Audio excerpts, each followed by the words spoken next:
네, 제가 읽도록 하겠습니다. 내가 속한 바, 곧 내가 섬기는 하나님의 사자가 어젯밤에 내 곁에 서서 말하되, 바울아, 두려워하지 말라. 내가 가이사 앞에 서야 하겠고, 또 하나님께 너와 함께 항해하는 자를 다 내게 주셨다 하였으니, 그러므로 여러분이 안심하라. 나는 내게 말씀하신 그대로 되리라고 하나님을 믿노라. 아멘. 음, 네, 오늘의 말씀은 바울이라고 하는 하나님이 굉장히 중요하게 쓰셨던, 그리고 지금도 바울을 통해서 하나님이 역사하셨던 성령의 역사를 성경을 통해서 우리가 또 보고 또 그대로 믿고 그대로 성취되어지는 것을 확인하는 하나님의 절대적인 하나님이 비겁하시고 하나님의 것을 전달한 사도 바울이 통해서 주신 말씀입니다. 사도 바울은 하나님 앞에 기도하는 사람이었고요. 또 성삼위 하나님의 능력을 아는 자였고 예수 그리스도의 절대성, 당연성, 필연성을 아는 사람이었습니다. 그리고 믿었고 그것을 본 사람이었습니다.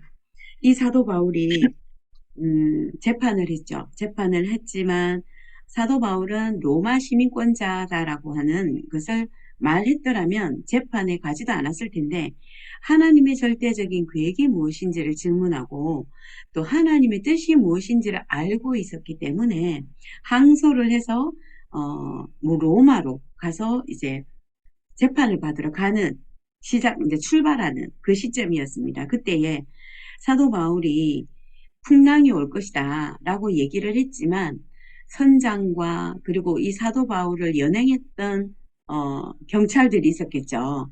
그 경찰들 역시도 절대 전도자의 말을 듣지 않았습니다. 그리고는 출항을 했고요.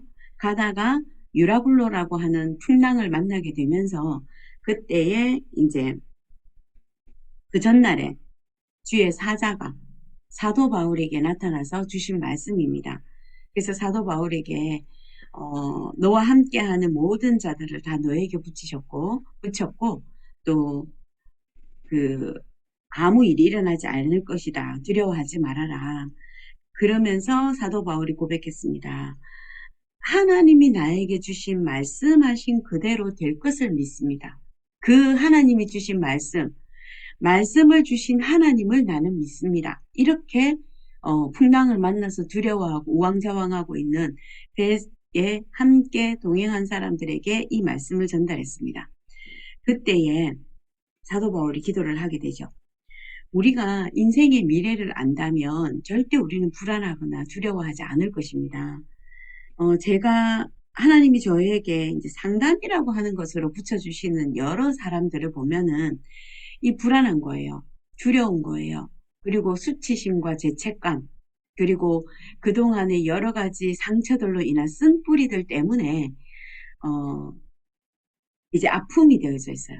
심리적으로, 멘탈리 굉장히 아픔이 되어져서 이제는 약으로밖에 치유가 되지 않는, 약으로만이 그 상황을 진정시킬 수밖에 없는 상태가 되어서 하나님이 저에게 붙이신 이유는 이 하나님 떠난 문제, 실질적으로 문제의 원인, 이전에 진짜 문제의 원인이 무엇인지를 알고 있기 때문에 하나님이 붙이셨다라고 저는 믿습니다.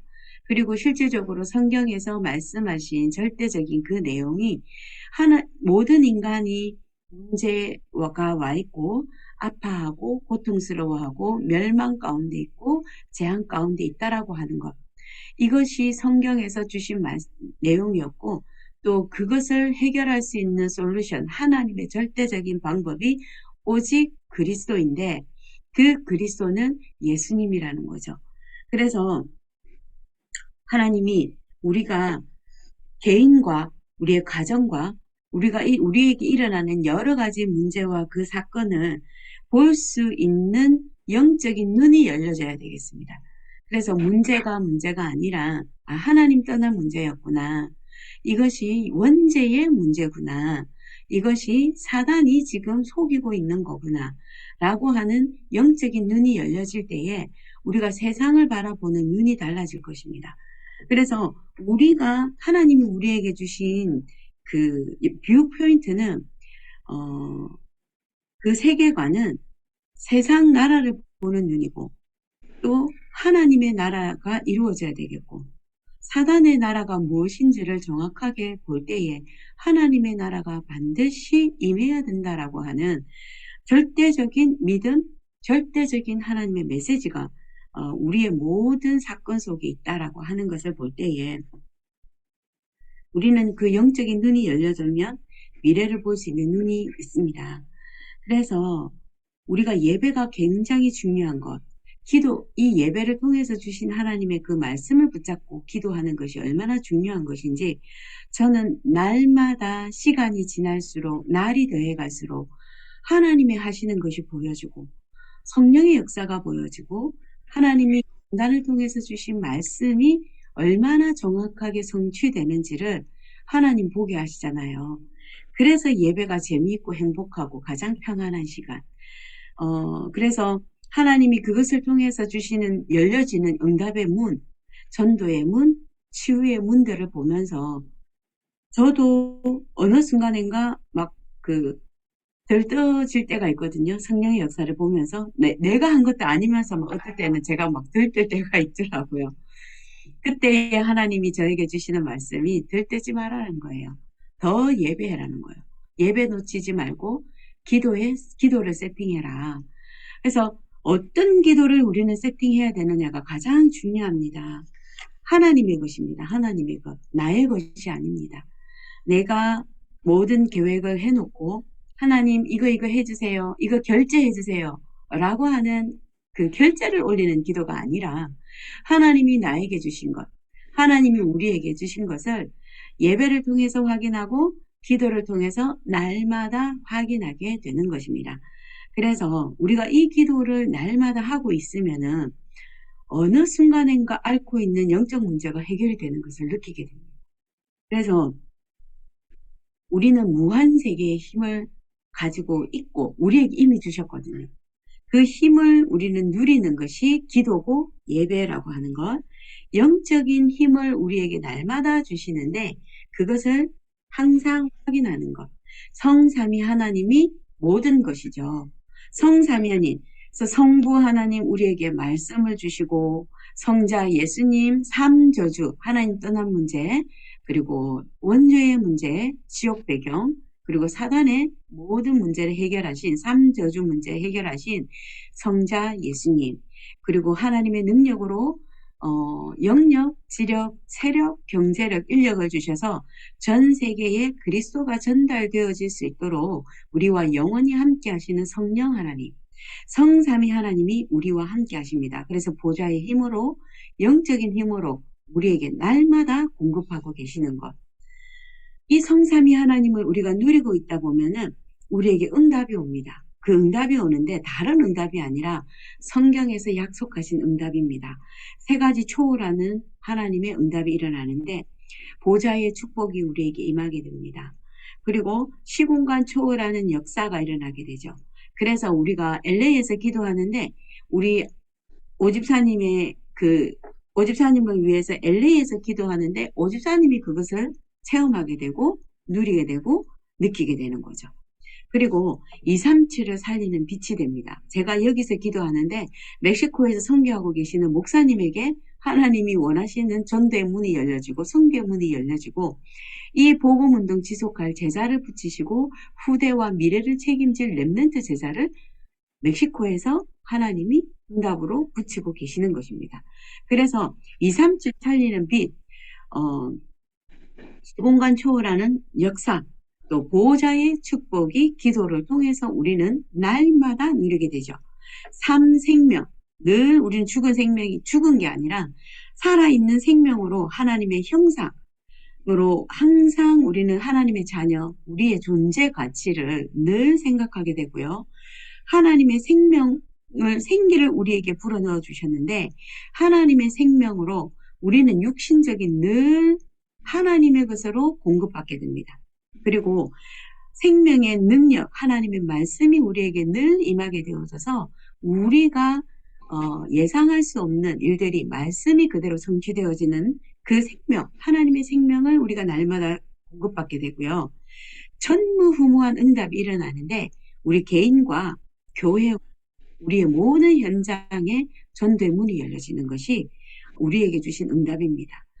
이것만 하고 있는데, 이 응답만 누리고 있는데 3시대, 세 가지 시대를 살릴 수 있는 하나님의 절대적인 응답이 또 일어나게 되죠. 목회자, 목사님과 함께 교회를 살리는 응답 속에 있게 하시고요. 중직자들과 함께 모든 현장에 말씀 운동 까는 하나님의 말씀이 선포되어지는 그 응답, 중직자를 살리는 시대가 되고요. 그리고 렘넌트와 또 부교육자들을 통해서 미래를 살리고 또 미국을 살리며 전 세계를 살리는 하나님의 절대적인 3시대 살리는 응답이 우리 앞에 와 있습니다. 우리 안에 와 있습니다. 그래서 이 축복의 증인이 되어지는 것이 하나님이 우리에게 주시는 응답이고 결과가 될 것입니다.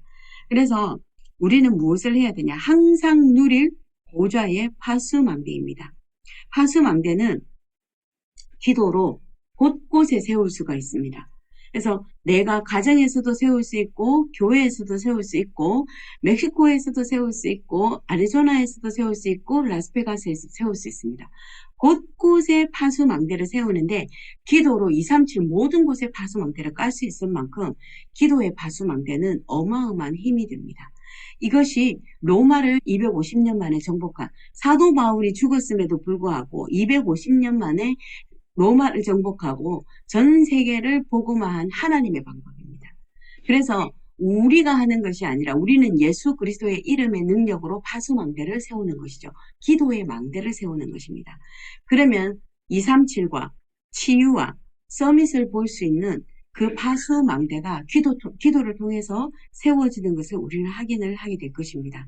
그래서 우리는 기도부터 세팅하면 됩니다. 예배부터 세팅하면 됩니다. 예배는 우리가 9시에 늘 예배하잖아요. 이 예배에서 나오는 기도의 제목 가지고 우리는 기도의 파수망대를 세우면 되겠습니다. 성령의 역사가 함께 하옵소서. 오늘 기도 언약 붙잡고 기도해야 될 내용이 그리스도 안에서 세상을 보는 눈으로 현장을 살리는 파수망대가 되게 하여 주옵소서. 이 기도 오늘 하루 종일 하면 되겠습니다. 그러면 성령이 역사하는 것을 우리가 확인하게 될 것입니다. 그래서 이번 주간에는 특히 목사님의 멕시코 선교에서 실질적으로 이 운동을 지속할 수 있는 제자들이 세워지게 하옵소서. 기도할 수 있으면 되겠습니다. 기도하겠습니다. 하나님 감사합니다. 오늘도 기도의 파수망대를 세울 수 있도록 영적인 힘을 허락하여 주시옵소서. 곳곳에 예수 그리스도의 이름이 선포되어지는 운동이 세워지게 하여 주옵소서. 이스라엘과 그리고 멕시코를 지금 또 전도와 선교의 그 여정 속에 있는 우리 안권사님과 안목사님에게 갑절의 영감을 다하여 주옵소서. 예수 그리스도 이름으로 기도합니다.